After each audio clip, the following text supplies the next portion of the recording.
إن الحمد لله نحمده ونستعينه ونستغفره ونعوذ بالله من شرور أنفسنا ومن سيئات أعمالنا فمن يهده الله فلا مضل له ومن يضلل فلا هادي له اللهم اشرح لي صدري ويسر لي أمري واحلل عقدة من لساني يفقهوا قولي فأما بعد.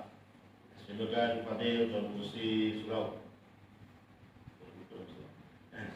dan juga timbalannya Tuan Imam dan juga sahabat saya ini saya ingat Pasar B Pasar B dan juga tuan-tuan haji semua, bapak-bapak, ibu-ibu, tuan-tuan guru, para kiai yang saya doakan mudah-mudahan dapat keberkatan Allah Subhanahu wa taala. Alhamdulillah, syukur kepada Allah Subhanahu wa taala dalam tempoh beberapa tahun ini kita dipertemukan oleh Allah Subhanahu wa taala untuk kita berkongsian. Mudah-mudahan kita semua didapat ilmunya dan mudah-mudahan kita mendapat keimanannya. Dan insya-Allah hari ini kita menyambung kitab karangan Syekh Dr. Mustafa Bukhar dan juga Syekh Dr. Syed Ali Al-Mustafa Al-Khin dan juga Syekh Dr. Mustafa Aish Syarbani Syed Syarbani kan. Tiga ulama ini yang mengupas kitab Fiqhul Manhaji ala Mazhabi al-Imam Asy-Syafi'i rahimahumullah. InsyaAllah hari ini kita masuk dalam tajuk kita yang telah kita hentikan atas sebab ujian dari Allah Subhanahu wa taala. Hari ini kita masuk dalam tajuk kitab yang ketiga tetap saya. Sebenarnya penjelasan ulangan habis dah. Saya ulang balik tapi saya ambil kitab kita pada hari yang ketiga. Bab yang pertama tu bab solat. Solat dua, bab puasa dan juga bab zakat. Saya kira bab tu kita tinggalkan dululah. Kita masuk bab 3 lah. Ya, bab 3, bab yang baru. Bab tu dah terlalu sangat. Nabi pun pesan amal barang, ulang-ulang akan mengumpulkan. Tapi kita belajar bab ini sikit. Bukan pening sangat, tapi dah tetap juga lah. Tajuk kita pada hari ini insyaAllah Al-Ayman, iaitu sumpah.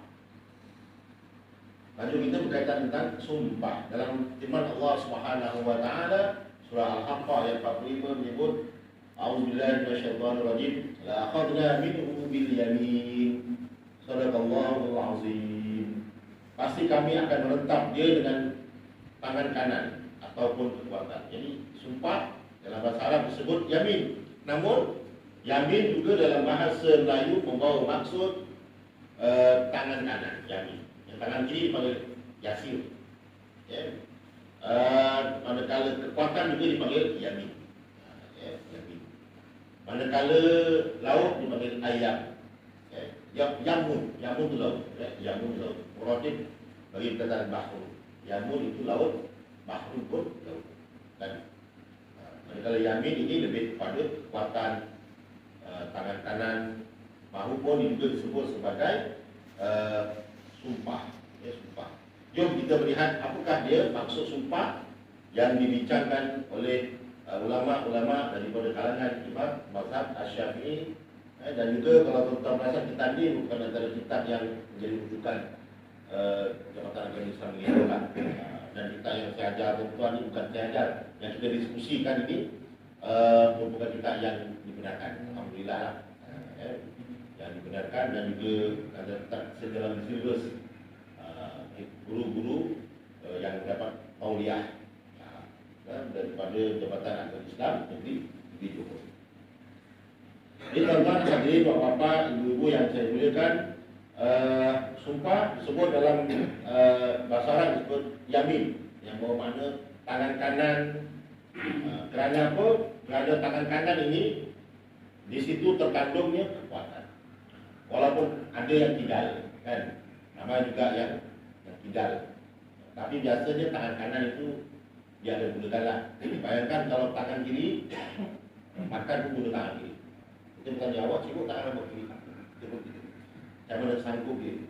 Kan? Mencibuk tangan kiri, memakan pun tangan kiri. Kau tu makan dengan kita. Kita pun hilang sendiri. Tapi kalau dimakan pada sudu insyaAllah lah kan. Kita ada maaf sikit. Namun tangan kanan ini dikaitkan dengan tangan barokah. Tangan apa ni, kekuatan, apa lagi lambang tangan kanan juga kita lambang keazaman, dan macam-macam dikaitkan dengan kebaikan. Tangan kanan memberi, tangan kiri tidak tahu. Dalam satu hadis menyebut tentang 7 golongan yang dilindungi oleh Allah Subhanahu Wa Taala. Menyebut tangan kanan yang memberi, dalam masa yang sama tangan kiri tidak melihat. Maksudnya nak menggambarkan tentang keberkatan tangan kanan ini. Jadi tuan-tuan, sumpah dinamakan sebagai yamin kerana ketika bersumpah orang-orang Arab akan memegang erat tangan kanannya miring. Dia akan memegang erat, dia akan mengangkat tangan dan dia akan pegang tangan. Inilah tangan kanan dipegang ke apa. Biasa kita akan bersumpah dulu. Kalau tuan-tuan berada di mahkamah, dia pun begitulah. Saya bersumpah kan. Termasuk juga ikrar, still. Masuklah penjawat awam ke mungkin polis ke apa kan. Kadet ke apa ke penangkap ke baca hukum negara. Maka kami rakyat Malaysia bersumpah dan berikrar, contohlah kan. Maknanya nak menggambarkan yang apa? Ikrar. Maknanya nak menggambarkan tentang tangan kanan ni biasa. Jarang orang angkat tangan kiri. Ramai-ramai orang yang bersumpah dia seorang tangan kiri. Orang pun tengok pelik-pelik kan. Walaupun di kidal sekalipun dia kena sumpah tangan kanan. Kidal biasalah. Tapi kidal makan di tangan kanan. Biasa begitulah. Boleh sekarang kidal. Cuma ada orang sebut kidal ni ada kelebihan. Orang yang kidal ni sebenarnya dalam diam-diam ada kelebihan. Dia orang sebut kidal ni bijak, kidal ni pandai kan. Jadi tuan-tuan, itu dari sudut bahasa saya kongsikan. Dari sudut istilah Al-Aiman ataupun sumpah ini berarti mengukuhkan kata-kata yang tidak tetap kebenaran kandungannya dengan menyebut salah satu daripada nama Allah Azza wa Jalla, ataupun menyebut salah satu sifatnya dengan lafaz yang Azza wa Jalla. Azza maksudnya agung, Jalla maknanya besar. Azza, Izzah maknanya keagungan. Aziz, keagungan. Aziz. Wa Jalla, maha mulia. Jalla ni Jalla maksudnya apa ni, mulia, maha apa, Jalla maksudnya jelas, Jalil jelas. Nama Jalil, Abdul Jalil, Allah yang maha jelas. Ataupun Jalalah, apa ni yang agung. Izzat, Azza wa Jalla. Jadi tuan-tuan, jadi dalam Islam sumpah yang dimaksudkan adalah mereka yang bersumpah yang menggunakan nama Allah. Angkat tangan, tak angkat tangan itu soal kedua. Kalau di kidal memang tak boleh kan. Ada maksudnya hudung. Artinya yang paling penting ketika bersumpah menyebut nama. Contohnya nama saya, contoh ada seseorang tu bersumpah lah. Dia kata, awak mencuri basikal ke? Maka dia pun menjawab, wallahi, demi Allah, ataupun demi Tuhan yang menciptakan langit dan bumi, aku tak curi sekali. Itulah contohnya. Kata, awak dah buat kerja ni belum? Kalau orang dulu kan, kalau bersih-bersihkan sampah apa kan, dah saya dah bersihkan sampah ni, saya dah rumah ni. Wallahi, demi Tuhan. Caranya dengan menggunakan demi Allah. Sekarang ni senangnya kalau orang buat pembersihan, dia ambil gambarnya, dia dah buat kerja pembersihan ataupun dia dah betul-betul. Dia tengok kadang-kadang ataupun perasaannya, lalu kita kenapa Bangladesh di gambar, kenapa kerja ni beri gambar kan, kenapa kerja bukan ada gambar, dia beri gambar. Seorang, ada kadang-kadang seorang foto rumput, seorang gambar. Senang kan kerja, senang kerja duit kan. Rupanya tak seorang kerja, nak menunjukkan sampai begitu sekali, mungkin pihak nak bayar gaji tu, atau bos tu dia tengok, ambil gambar orang, dia tanggung upah tu orang yang ambil gambar tu. Untung kan, cuma gambar dulu, ya sorry untung berat. Lagi dia dia kata kawan, kau pula lah, saya bergambar ya, senang dia buat duit. Kau pula, sobat tu, kan, sampai begitu sekali. Orang tu nak menunjukkan. Kadang orang tak percaya. Pasal buat rakaman. Alhamdulillah lah, bagus lah teknologi sekarang. Tak payah ada supervisor. Nak ada supervisor pun, maksudnya ada setengah orang tu kalau buat pembinaan tu sampai begitu sekali. Sampai dia buat video call panjang hari tu, sanggup dia hantar video kata, on kan ni aku nak tengok apa-apa kerja tu kau buat dia. Waktu dia tu 8 jam lah dia buat. Tak apa, daripada dia upah orang pun lebih kurang satu hari pun RM1,500, RM150. Maknanya tak apa dia upah video tu apa internet RM2 kan. Tak menggambarkan pentingnya sumpah. Dalam Islam kita tak perlukan itu semua. Nampak tak tuan-tuan? Bila Islam ni kita praktikan, maka Islam hanya memerlukan iman kepada Allah Subhanahu Wa Taala. Sebab itu pentingnya perkataan sumpah di dalam fiqh. Sebab itu kalau kita faham fiqh ni dan mereka yang bukan fiqh dia akan faham. Maknanya bila dia sumpah, tak kala dia tu bohong dia nak sumpah dengan nama Allah. Kita pun dah serahkan segala-galanya kepada Allah Subhanahu Wa Taala. Jadi tuan-tuan hadirin, jadi penjelasan tarikh dari sudut aiman ataupun sumpah ini, apakah tujuannya bersumpah ini? Tujuannya bersumpah, apa tujuannya? Pertama, mengukuhkan. Kerana dengan mengeluarkan sumpah yang sia-sia, iaitu sumpah yang diucapkan tanpa niat untuk melaksanakannya ataupun tanpa niat untuk membenarkannya, maka dia tidak termasuk di dalam golongan sumpah. Maknanya kalau sumpah yang main-main, maka tak ada sumpah. Apa dalil dia? Surah Al-Ma'idah ayat 89 ada menyebut a'udzubillahi minasyaitonir rajim. Bismillahirrahmanirrahim. La yu'akhidhukumullahu bil-laghwi fi aymanikum walakin yu'akhidukum bima 'aqadtumul ayman. Shadaqallahul azim. Allah Subhanahu Wa Taala tidak menghukum kamu disebabkan sumpah-sumpah yang kamu tidak sengajakan untuk bersumpah, namun akan tetapi kamu dihukum oleh dia dengan sebab sumpah yang sengaja kamu buat sungguh. Jadi kalau kita main-main, tak dianggap sebagai sumpah. Kan? Maknanya kalau kita bergurau, maksudnya begitulah.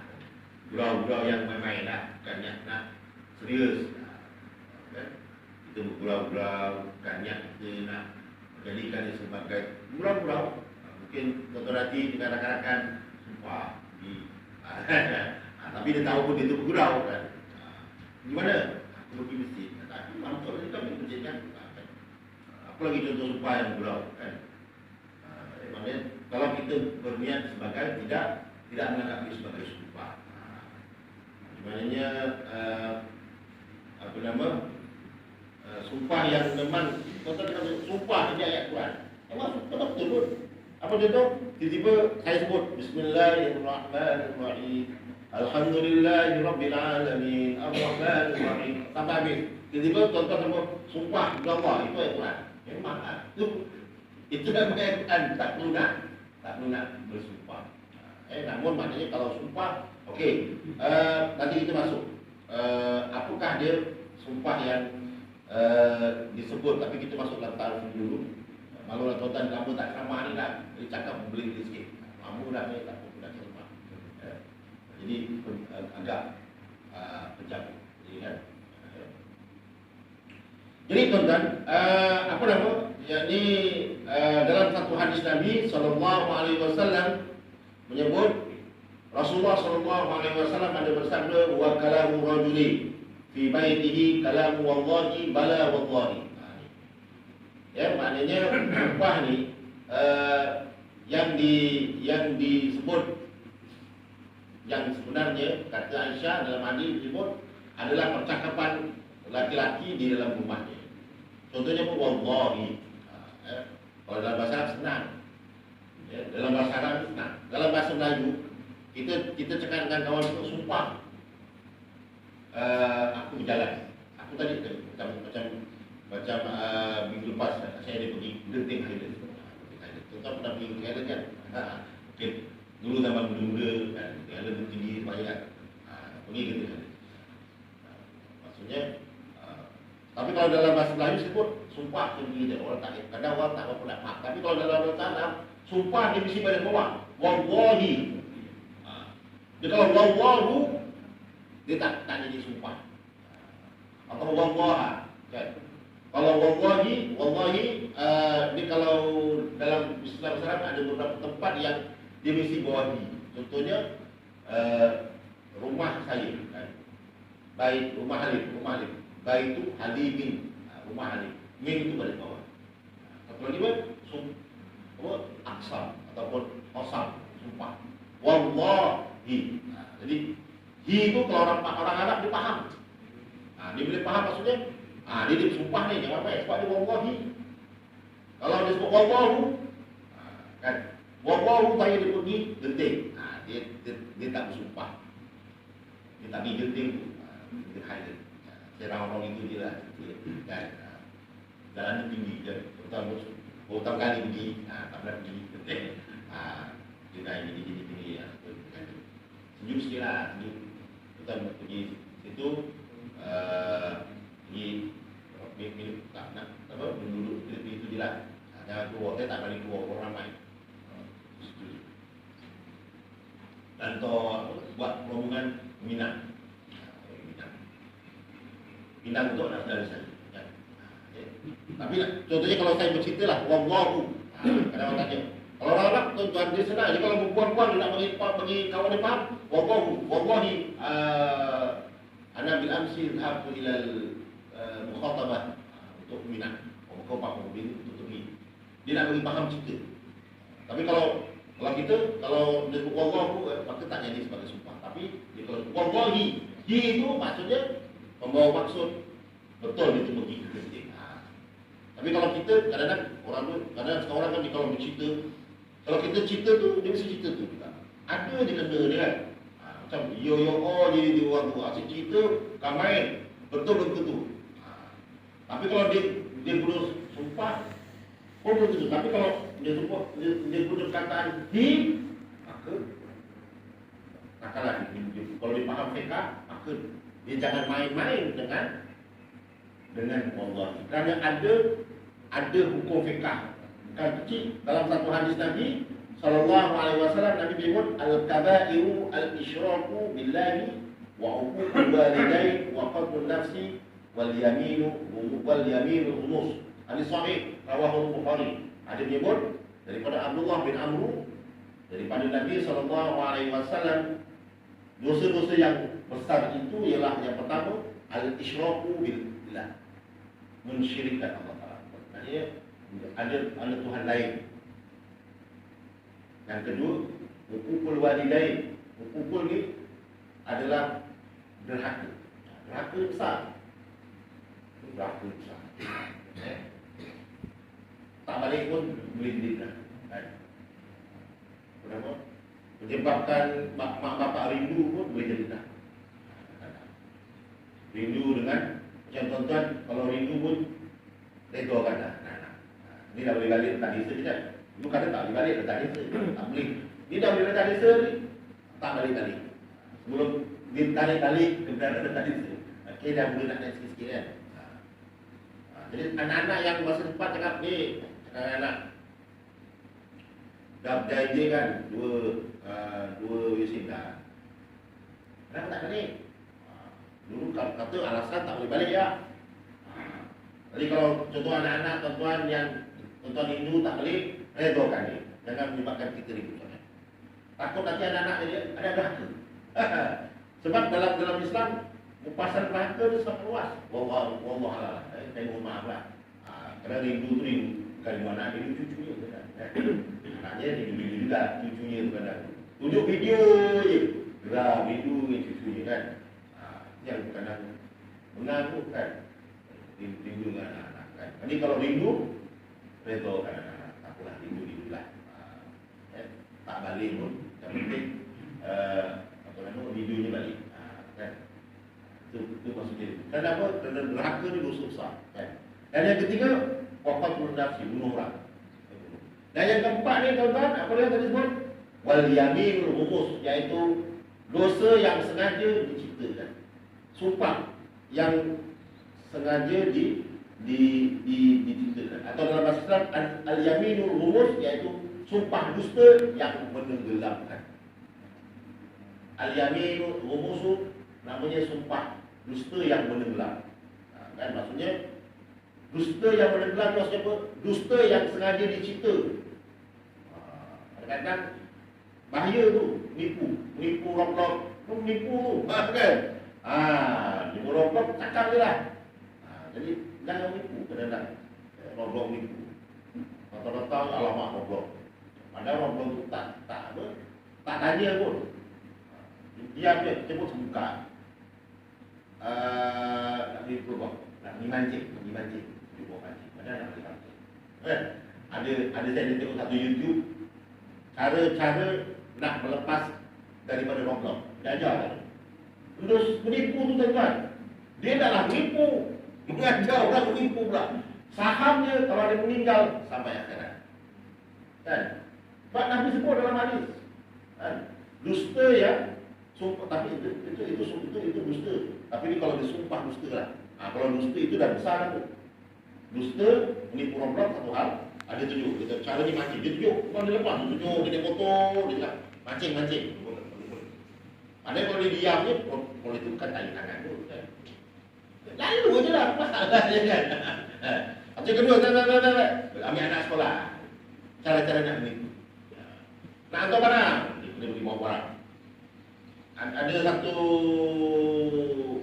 Ada satu kawan saya tu, dia kata anak dia balik dulu ni, cerita dulu lah. Dia grip tu. Dia bawa grip tu.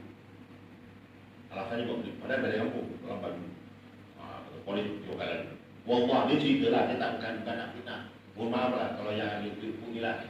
Dia cerita saya, kongsikan dengan tuan-tuan Haji dan puan-puan Haji. Dia kata anak dia pulang balik, bawa grip tu. Padahal dia bukannya grip pun. Dia grip pun memang dia grip pun. Tapi dia nak balik, rasa tu tak boleh kan. Mana orang yang grip pun ni senang balik. Padahal dia tidak buat tu. Padahal itu dusta. Tapi kalau dia bersumpah, wallahi cik, saya ni buat GrabFood, saya nak hantar barang, maka dia termasuk dalam dosa besar. Wallahi cik, saya tahu, dia tunjuk, dia kata dia confident dah ni.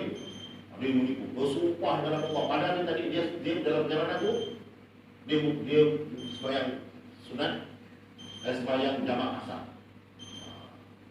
Sembahyang jamak asar. Apa hukum dia? Dalam minggu sembahyang jamak asar. Maknanya dia lupa yang dia kata tak dosa. Tapi dalam satu hadis sahih disebut al-yaminul ghumus, iaitu sumpah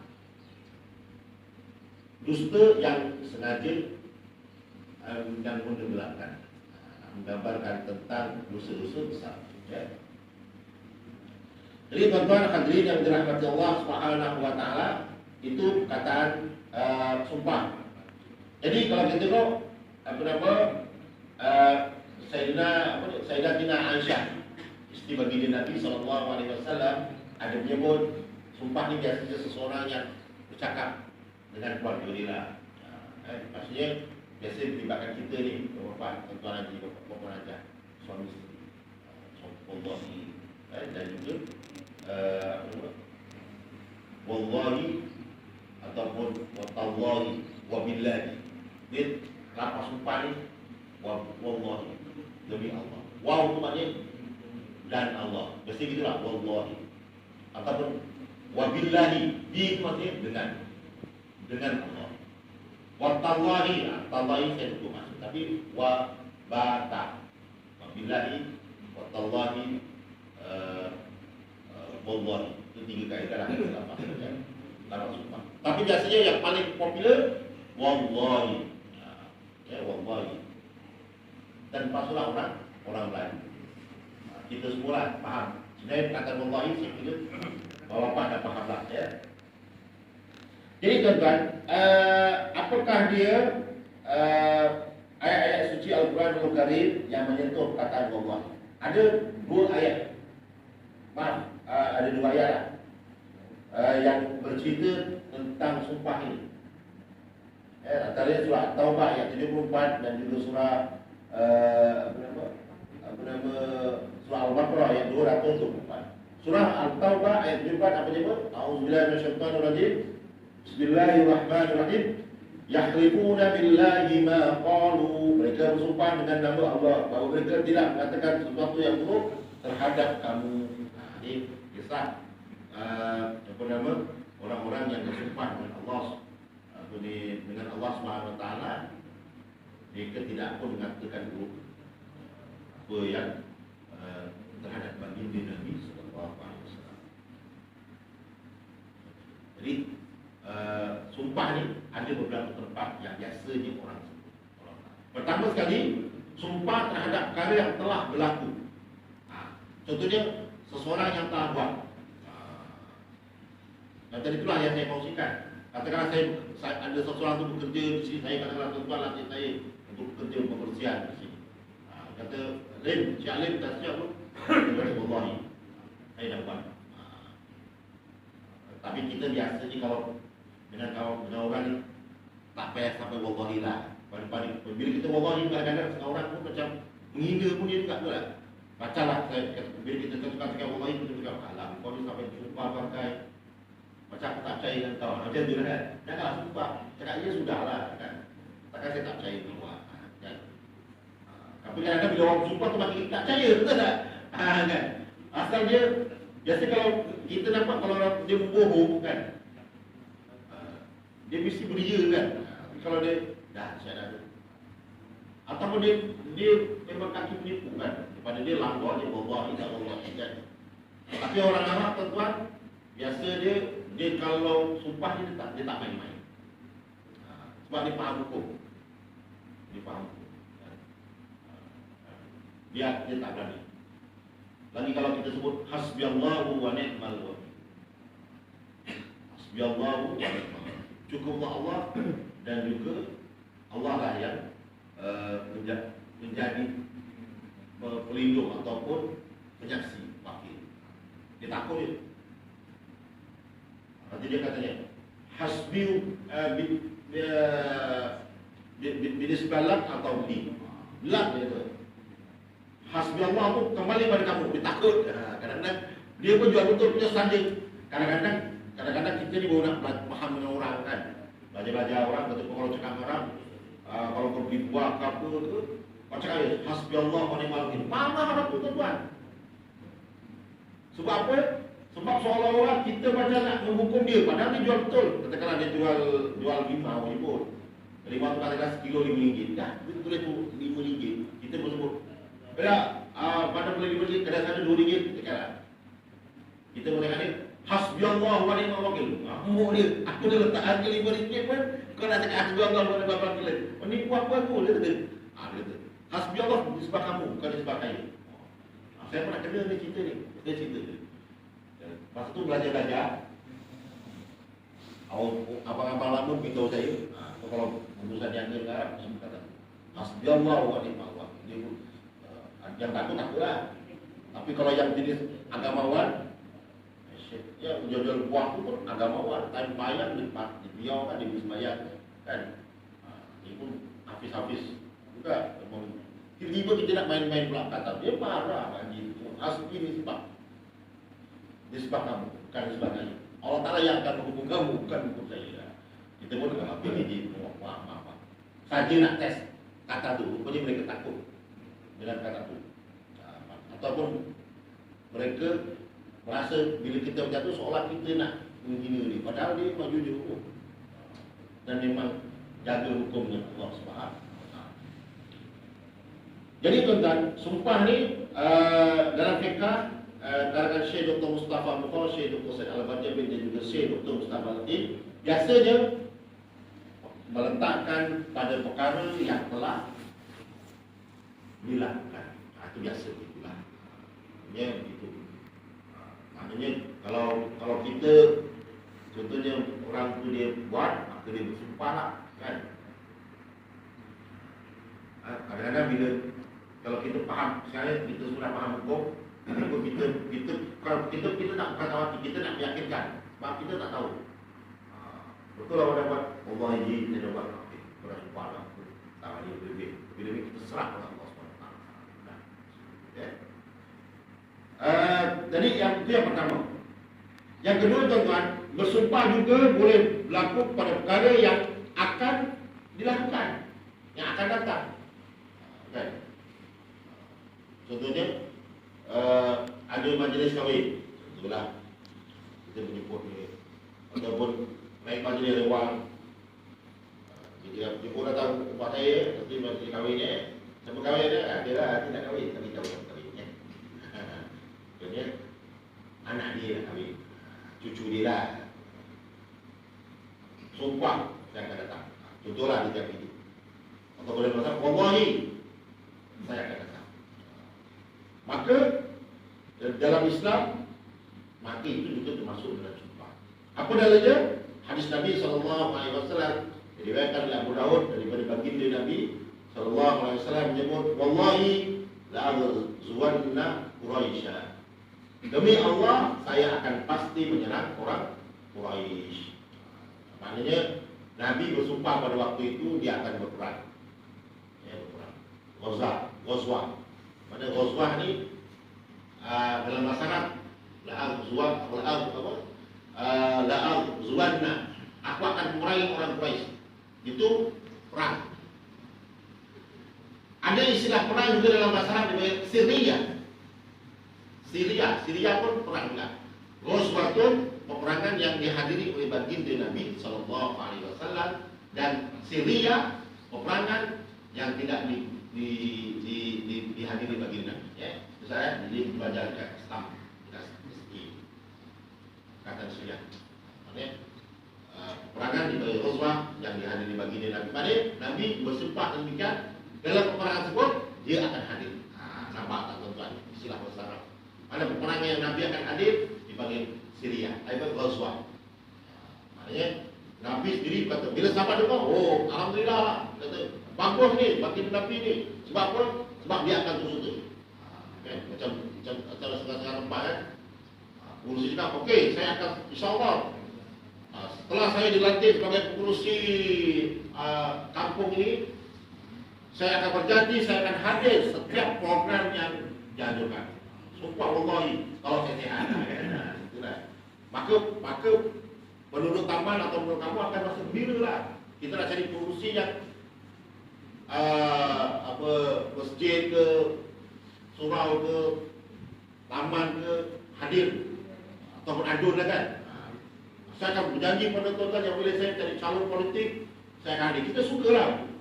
Bila ada adun yang macam tu, jangan masuk pilihan raya saja dia janji. Masa lepas raya, tinggal janji. Maksudnya dalam ini Nabi itu. Tadi Nabi memutakan janji itu. Nabi tidak pernah tidak hadir dalam peperangan. Selepas Nabi SAW berhijrah, semua peperangan dihadir. Tak pernah tak hadir. Bayangkan tuan, ketua negara pergi hadir perang. Syria pun dia pun kebanyakannya bukan nak perang sebenarnya. Syria ni ataupun peperangan Nabi tak hadir ni kebanyakannya adalah tentera yang tidak tahu Nabi itulah, yang ditugaskan untuk membuat semakan apa? Intipan mengintip, bila tengah-tengah ngintip kantul, patutlah menang.